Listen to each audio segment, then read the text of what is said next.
Bonjour à tous, on se retrouve pour une nouvelle position avec ici le trait pour les blancs, position de milieu de partie. Il y a toutes les pièces sur l'échiquier, hein. Il manque quelques pions, donc les blancs en ont 5, les noirs en ont 6, donc un pion d'avance pour les noirs. Mais le roi noir est un petit peu moins sécurisé que le roi blanc, avec pas mal de pièces dans cette direction. Un cavalier au centre ici, même s'il est bien attaqué par le pion.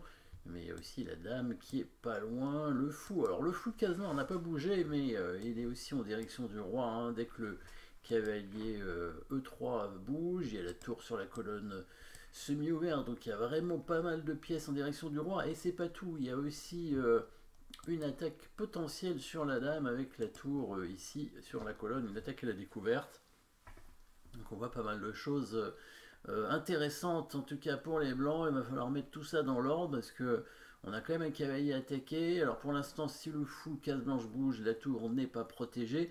Donc il pourrait éventuellement bouger en faisant échec. Ce serait pas mal, évidemment, ça pourrait être une idée. Alors, qu'est-ce qu'on a? Des coups forcés, bien entendu. Les coups forcés, il y a quelques échecs. Alors la dame pourrait se sacrifier, mais bon, peut-être pas incroyable pour l'instant. Le cavalier, par contre, hein, on voit la case Kasparov ici, hein, pour le cavalier qui serait disponible, pourquoi pas, pour justement ouvrir, hein, la diagonale du fou qui n'a pas bougé. Est-ce que ça peut être intéressant? Il va simplement prendre avec son pion. Est-ce qu'il y a quelque chose derrière? Le fou pourrait ensuite prendre le pion ici, mais il y a le cavalier qui va reprendre. Est-ce que c'est vraiment si fort que ça? Pas sûr du tout. Euh, alors, qu'est-ce qu'on pourrait envisager? La prise du cavalier avec la dame pour prendre le pion, mais il va pouvoir prendre avec le roi, il n'y aura pas d'échec. Alors, si on met tout dans l'ordre, on pourrait voir que finalement, il y a un coup forcé qui existe, hein. C'est aussi le coup de fou, puisque si on met le fou en batterie, hein, avec la dame, on pourrait envisager des choses derrière, puisque ce coup de fou attaque la dame quand même. Donc c'est quand même un coup forcé. Il va probablement prendre la tour, mais à ce moment-là, on aurait quand même une batterie fou dame en direction du roi. Après, c'est vrai que les cases sont protégées, hein, à la fois la case F7 et la case G8. Donc regardons, après tous les échecs qui sont disponibles, cavalier F5, donc pion prend F5, fou prend H6 sur les cavaliers prend H6, et c'est vrai qu'on n'a rien derrière.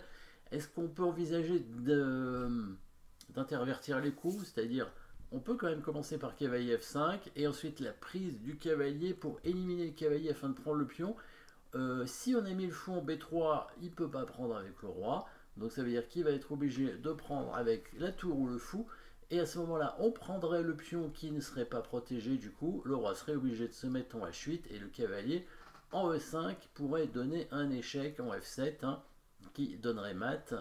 Est-ce que vous avez vu tout ça? Si c'était le fou qui prenait, on aurait pris aussi le pion avec le fou en H6, et quand le roi va bouger, on aurait fait une découverte. Regardons ça dans l'ordre. Alors on peut commencer soit par fou B3 tout de suite, soit par cavalier F5. Alors dans la partie, il a fait cavalier F5 pour commencer.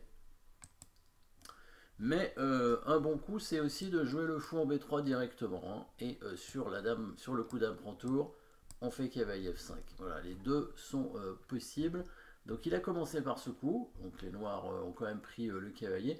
Alors, c'était envisageable de bouger le roi. À ce moment-là, il y avait un joli coup qui était possible avec un coup forcé. C'est pas un échec. Il y en a des échecs, remarquez, hein. Le cavalier pourrait donner échec, hein. Il y aurait la dame éventuellement qui pourrait prendre le cavalier. Là, c'est un peu optimiste. Non, c'est une menace de mat qui est pas mal.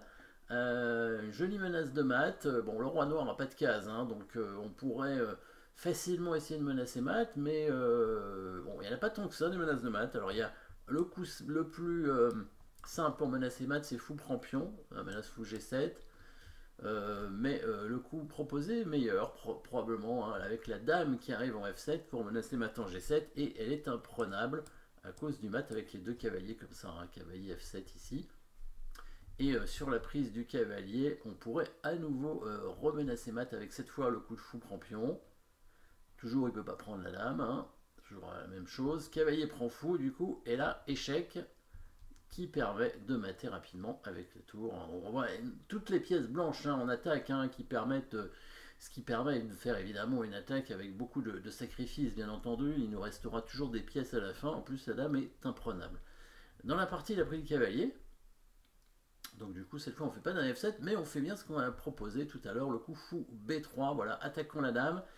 Et du coup, bah, probablement les noirs auraient intérêt à jouer peut-être pion point cavalier hein, et à laisser leur dame. Bon, évidemment, on prend la dame et on aura quand même une position gagnante hein, avec une dame contre seulement 2 cavaliers et toujours le roi noir on a attaqué. Alors, dans la partie, il a fait dame prend tour, ce qui nous a permis évidemment de faire le mat hein, avec le sacrifice de dame ici, dame prend cavalier.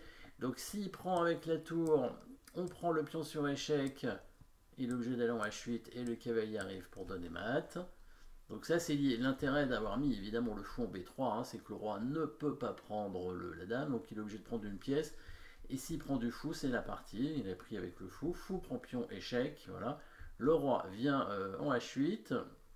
Alors s'il vient en H7, c'est tout de suite mat, hein, avec le fou qui bouge en prenant la tour. Donc il vient en H8 pour pouvoir couvrir l'échec avec son fou, mais ça ne fait que retarder le mat évidemment, avec le cavalier qui arrive pour donner mat. Hein. Donc c'est une partie, hein, une jolie partie où il a réussi à créer une belle combinaison comme ça.